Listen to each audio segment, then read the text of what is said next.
Tonight I am interviewing Mr. Bloody FMS. Hello. How are you? I'm groovy. I'm glad you could join me this evening. Well, thank you for having me. You know, I have followed most of your career. You know, I've been kind of through the transfusions or the scabs, the early days. Can you just kind of give the people out there who don't know just a brief synopsis of how you started out, what your first band was, you know, that kind of thing? Well, my first punk rock band that I, took seriously that started the whole thing for me was back in 1983, and I answered an ad that was on the wall at a record store, and I joined these guys, and we started a band called Chips Patrol after the old TV show. And then later, like about 6 months to a year later, the band changed our name to Unaccepted. And that was, that's where it all started. And then it became the Scabs. Well, no, after that, I had a band called Bloody Mess and Hate in like 85 to 87. Okay, that's right. And then that was my first retirement after that. And I moved to Colorado for a while. And go ahead. Moved back from Colorado, and then I started the Scabs, which was another 8-year crazy ride after that. And it's funny you mention it, because I don't want to put you on the spot, but what's up with the retirement thing? I know that you've retired more than a couple of times throughout your career, and I have my own personal opinions about that, but I won't give them to you. But what's up with that? I guess I'm just a moody guy. I was going to say another word, but I can't cuss on the radio. I was going to say Please moody don't. bee. No, I guess I just have a love-hate relationship with music. It's just with the music industry. Is it with the industry or the music? It's everything, man. It's with people. It's with music. It's with everything that comes along with it. And generally, and some of my spiritual teachers have even said, you're doing the wrong energy, man. But it's the energy I've always known. That's so strange when you said strange energy, because the door opened by itself. It did. It did, and it's still opening. That's weird. Yeah, it's a little odd. So you basically were, I guess, considered punk rock, right? You would definitely classify your early days as punk. Yeah, I consider most of my music punk rock. A lot of it is rock and roll based. Some people say it's heavy metal based, but it's all revolving around punk rock genre. And because a lot of your stuff you listen to is very punky, but then other stuff you listen to it's rock and roll. Yeah, we've definitely, with the transfusions, the veins, even the Scabs, there are some songs we did that were more rock than anything else. But if you mix it all up in a blender, it comes out more punk rock than anything. But yeah, you're right. There's definitely some songs that are definitely rock and roll versus punk. Now tell me about, some people I don't think maybe know about the band you were in, started, called the Renegades. And that was a whole different kind of sound for you. That was another time I retired. I retired in 94 or 95, one of the two, when the Scabs broke up after 8 years of a crazy ride. And I decided I wanted nothing else to do with punk rock. And so I officially retired from punk rock and started a country band. Well, and it wasn't just a country band. It was an outlaw country band. It was, but it was professional with keyboards, steel guitars. It was fabulous. I think we did very professional. 3 gigs a week with 4 sets of music a night for about a year and a half. I think I did like 80 shows with the Renegades, never once ever using the name Bloody or ever letting anybody in the punk scene know I was even doing that. Well, yeah, and if anybody ever listens to that, Yeah, I was just in weird redneck dives and bars all over Illinois making money and singing Freddie Fender and Merle Haggard songs. Yeah, I know you did a gig at a place, I think your first gig I was actually at that show, was at the Dewdrop Inn. And you would think a place like, does that even exist? It really does. It exists. The reason too is funny stories. The reason the Renegades played at the Dewdrop Inn was probably one of the biggest dive bars I've ever seen in my life in the south end of Peoria. I used to go there when I was still an alcoholic, and I remember going there and eating mushrooms and like drinking Bloody Marys and tripping and just being a sloppy drunk with the owners looking at me like, what is this guy's problem and what planet did he come from? Well, so when I got this country band together years later, I'm like, we've got to play the Dewdrop Inn, just as a way to go back, as a whole different person and bringing a different planetary vibe. Well, and it turned out to be a pact to the, I mean. They ran out of alcohol. Yeah. And literally was lined out the door. Like hundreds of people showed up in a bar that holds like 65. Let me kind of, I'm going to jump around a little bit here if you don't mind, and bring us up to date on Devine Dirt, which is your latest collaboration project. Yeah. Can you tell us who's currently in Devine Dirt? Devine Dirt is a musical project entity that was started by myself and Andy Friend and David Valley a couple of years ago. Andy Friend has since retired from the music business, or at least he has temporarily. I'm not sure if it's permanent. So it's pretty much in the hands of myself and one David Valley. David and I are Devine Dirt. We basically wrote the album. We keep the band afloat. We just hired a new drummer named C.R. Marino, and he is awesome. A really cool guy that I'm just getting to know, but we've been rehearsing with him. He is the new drummer, C.R. Marino, here in Ashland. And very proud to have my good friend Ariana and your friend Ariana Daniel on keyboards, which we're stoked to have her in the band now too. She's a fabulous, talented young lady. And of course, David Valley. I do know David, and David is just... Well, he's been a guest on this show, too. Yes. So, a lot of our regular listeners heard him play live in the studio, so they know how talented that David is. I did want to ask you, because I know when you've been in music as long as you have, or in this, especially the punk rock kind of underground genre, a lot of crazy things go on. Indeed. And you hear stories, whatever. Can you kind of tell us maybe a couple of, or maybe just one that comes to mind of your craziest memories on stage? Oh my gosh. That actually is true? Because I know there are a lot that aren't, but... I mean, some of these stories have ended up in books, and those are the ones I don't want to tell, because you have to find the book to read those stories, because I'm too embarrassed to even remember those stories. Most of the stories that come to mind, I literally can't even talk about, because... How about one you can't? How about one you can't? And you know how that sounds to say that? I can't even talk about these because they're so bad. It's like, oh my God. I know of one that you jumped from table to tabletop. That was actually when I first moved to Oregon in 2010. Robin Clark hired me in the band. At the time, I was singing for the Hollabodies. God bless her heart. Yeah, and they hired us to play at her son Corey Clark's 21st birthday over in Rogue River. And I don't normally do this, and I've only done it a couple times, and I haven't drank in like 6 years, by the way. I got so drunk on tequila that night that I don't remember much, but I guess some people said it was the worst gig they'd ever seen, and others said it was the best rock show they'd ever seen.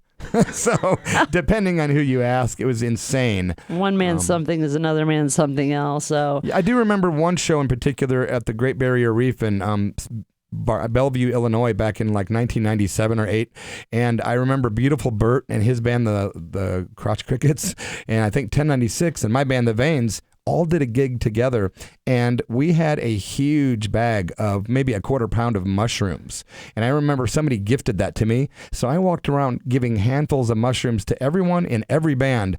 Being on stage that night was very interesting, to put it mildly. I could only hear, like, say the band was playing a certain song, all of a sudden I would hear just the snare drum and one bass string. And I'd be like, oh my God. And then I'd hear just the lead guitar and like the bass drum. And I've never experienced that kind of audio sensation before. It made it really hard to sing. That was one of the crazier moments. I can imagine. I know you've released, 9 full-length albums over your 37-year career? Yes, 9 albums in 37 years, including my spoken word album. What are your favorites? The favorites would be the newest one, Devine Dirt from the Underworld, and I would say the Veins, Bloody and the Veins album. Oh, the Veins. That was a great band. And then runners-up would be the Bloody Mess and the Scabs, Hungover and Stoned, and also the Transfusions album. Well, I have my favorites, and I, usually, like, if I listen to your newest stuff, I don't know why, but it just seems like, and I guess it should be that way. It's always my new favorite. You know what I mean? Like, I've been lucky. Like, a lot of folks have said, you know what, dude? Your newest record is your best work. Your vocals have never been this strong. The lyrics are strong. The production's real strong. The musicianship. So I'm pretty proud of that. That's why we are keeping Devine Dirt going. We would like to record one more album. Was my next question. Yeah, I want to have a round figure. It's like an OCD thing. I want to do 10 albums. So that would be, I can say I have 10 albums in 38 or 40 years or whatever it might be. And then, like 11 is a lucky number. So. Well, no, the 11th is going to be the worst of or / best of, and I'm going to remix slightly all my cool tunes that I like and the ones that the people have liked the most, and I will at some point release, or somebody's going to release the best of.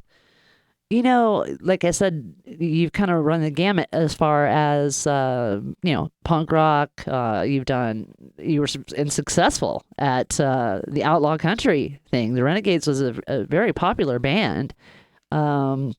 Just wondering, like, where do you feel like you get your most support from? Like the punk rock community, just, people that have stuck with you. Where do you feel like you get? Well, if I've told you this before, if I would have gotten the van more back in the 80s and toured more consistently in the 80s and 90s, I would probably be up there with the names of some of my constituents that are the same age that actually can tour under their band names because they were in the van longer and they established themselves with the name. Me, I was just a little bit too nihilistic to really care, and I just sometimes was my own self, my own worst enemy. But back in 99, Epic Records called me on the phone and said they were scouting me and my band, The Veins. And, I thought about it and I thought, and they said, we don't know how to market you. They said to me, quote unquote, you're a cross between Iggy Pop and Marilyn Manson. And I said, they had just signed my friends in Mudvayne to Epic Records. But I thought about it. What does that mean, being a rock star? If I would have signed it, and they would have signed us, which they didn't, I would have been in a bus, gone away from my family, and probably the victim of some drug or alcohol mishap, because back then, let's face it, that's the world I was in. So I did conveniently, I quit the band. As soon as that call came up, within 6 months, I was like, I don't want to be a rock star. And if they did come at me and want to sign me, I'd probably be too weak to resist that because of the ego trip, so I quit. Well, there are two parts of me that want to respond to that, two opinions. One is, wow, what an idiot, and the other is, good for you. Well, because you know how many bands that have been destroyed by not knowing how to market. Well, someone said the other day, why would you do it if you didn't want to be a rock star? And the truth is, I always wanted to do it on a cult level, which means small following, small fan base, small gigs, and that's what I enjoy. And you know what? Most rock stars, when you talk to them, even the ones that sell out stadiums, say their best days were when they were in the clubs, in the small clubs. Yes, they like the small gigs better. Well, it's just you feel listened to, and you know that those people that are there are the ones that really appreciate you, I think. Yeah. Who are some of your biggest musical influences? I have a pretty good idea of a couple. I mean, I'll rattle them off. Iggy Pop, Jim Morrison, Alice Cooper, Darby Crash, and Wendy O. Williams. Wendy O, the Plasmatics, wonderful. She was one of my biggest influences vocally. She was great, and I know that I don't know if any of you out there have ever been to one of Bloody shows, whether it was Devine Dirt or what, but he does a Jim Morrison like you wouldn't believe. I actually was at a show once and had a lady come up to me and say it was like watching Jim Morrison reincarnated. And I was like, that's funny. Yeah, I mean, and it was true. I mean, you kind of sound very Morrison-esque when you want to. It's funny because most of the bands I've ever been in have always done a Doors cover. Well, they were a great band, and a lot of people don't know they're only around 4 years, so big influence for such a short time. Is there anyone you'd like to work with? I know you've recorded down in LA at Kittenbot, right? Kittenbot Studios? Kitten Robot Studios. Oh, Robot Kitten. Robot Kitten, sorry. I always say it backwards, too. Gosh, and Paul Rossler, I know, produced that, and I know you've worked with Rick Agnew and... one of the Ramones, DI, some guys from DI, the drums, RF7, the Adolescents, co-written some stuff with West Beach from the Plasmatics, and Christian Death, some guys from Christian Death, Rick Agnew, just... Like, is there anyone that you'd like to work with that, I mean, I know, like, I would like to work with Iggy Pop, of course, but, you know what I'm saying? Right. Anybody you'd like to work with? We were talking about doing Devine Dirt 2, the album, down in Los Angeles with the great Paul Rossler. It might be in the next year or two. Yeah, I would like to see if there's any way of getting Cheetah Chrome from the Dead Boys on the album. Oh, that'd be great. That's one of my dreams. I don't know if that'll ever happen, but even if I have to offer him money, I'm just saying he's not in the same vein as I am. He's definitely one of my heroes. So if I could somehow get Cheetah Chrome to even contribute guitar to one song, that would be one of my answers for sure. I don't think there's anything wrong with paying for someone's talent. I mean, musicians so often don't get paid; they don't get reimbursed like they should. And well, in the so past, in the past, whenever we've invited people to be on our albums, like Don Bowles from the Germs, or like you said, Rick Agnew from Christian Death, or Casey Royer from DI, when they say, yeah, we don't ever agree on because, money but the thing we do is we compensate when they get there without them knowing it. Here's like $100 bill. Here's a couple $100. Here's an ounce of weed. We do something to compensate people. We always make sure they get a goodie bag with cash and prizes. We don't have to know what's in the goodie bag. Cash and prizes. Right? Consolation prizes. I also wanted to ask you, and I should have asked you this first, but or earlier on, but how did you first come across the genre of punk rock, and how did you kind of like? Well, I was, what made you go, hey, this is for me? Well, I was always a rock and roll kid my whole life, thanks to my mother. But I always liked pop rock and rock and roll. And reading magazines like Trouser Press and Cream and Circus and different magazines, all of a sudden, there were these guys with funny haircuts and skinny ties and weird things like the names like the Cars and things like that. And the Kinks and... Well, all of a sudden, I'm like, wow, what is this new genre of new wave or whatever and punk rock? And I started seeing Johnny Rotten and Sid Vicious, and it didn't take long before I was, in the store buying the Sex Pistols, Nevermind the Bollocks album. At first, I thought, this is drivel. I hate this. But for some reason, I kept putting it on. And the next thing you know, I was just hooked. And then it was the Dead Kennedys. And then it was the Cramps. And it just got weirder and weirder. And I just fell in love with the genre of punk rock. Very cool. You mentioned the Sex Pistols. And is it true that the moniker Bloody FMS, did that come from?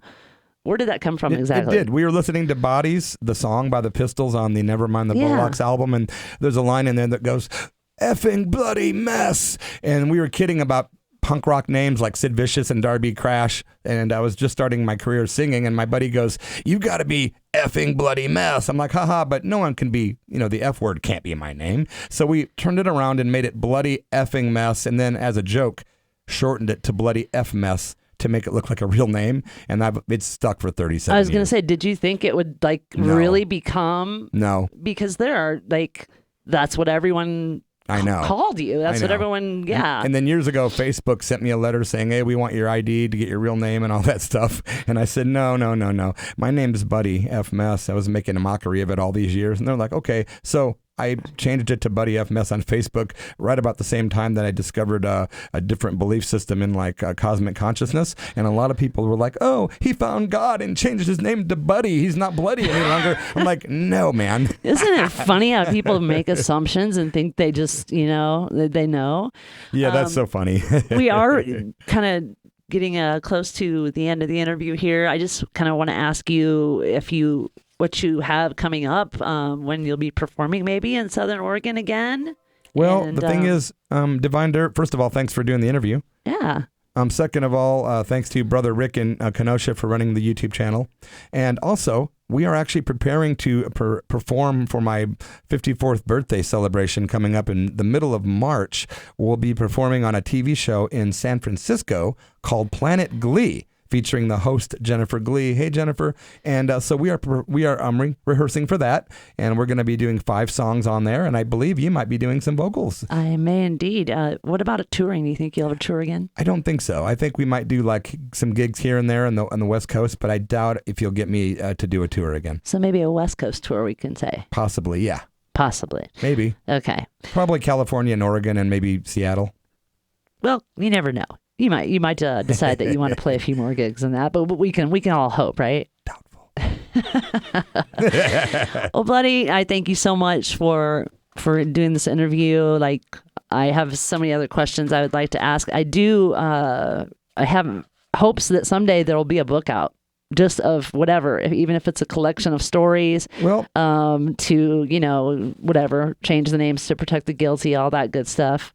Well, I was going to I was going to not do that, but the other day somebody said, hey, why don't you write a book? And then you could book yourself at like a reading tour where you could go around and maybe bring like your guitarist and an acoustic, do a few songs, but do like a reading tour. And I'm like, that could happen actually. And it would be cool. Because it'd be different. Well, the big dilemma is, how do I market or sell the books? Well, if I did a tour, I could sell them as I go. Yeah, and it would be cool, different, like,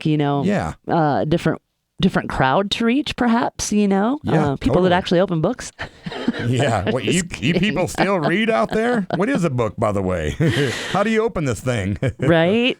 Well, go ahead. What were you going to say? Well, thanks for focusing on me tonight. It's nice to get a little interview. Well, absolutely. And I know that there are people out there who have questions, and they don't get them answered. And when they do, it's just from people who have stories to tell. I've heard stories about you where I was at a certain show, and I'll hear someone talk about that show, and I'm like, that never happened. Yeah. I was at that show. That never happened. There are so many lies and rumors, and especially in like the state of Illinois about me, that I won't even address How them. do you handle that? Well, some of them are actually really vicious and completely horrible, and I just ignore them, because if I didn't, I'd probably go to jail. But basically, I just try to take the higher road, and I just ignore that, because the truth is truth, and the truth always prevails. This is true. Well, we, again, would like to thank Bloody for sitting down to talk to us, and we are going to play a song from 1999, actually, and this is Bloody Mess in the Veins, and it's actually one of my all-time favorite songs. It was actually quite successful and got some FM airplay, and I think this is probably around the time, right, that Epic came calling. About 1999, yep. Yeah, so yes, enjoy Bloody Mess in the Veins from 1999, My Black Little Heart, here on The Church of Rock and KSKQ.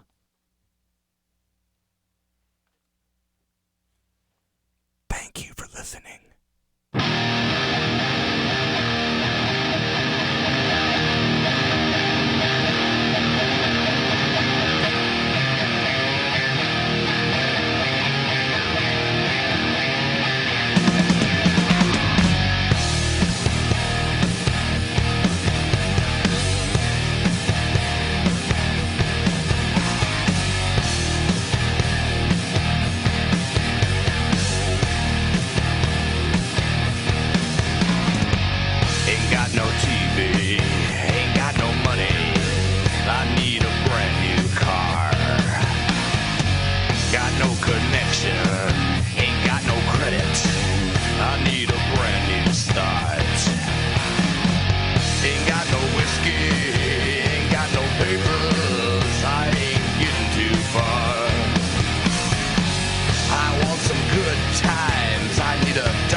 Vaseline so I can rub it clean.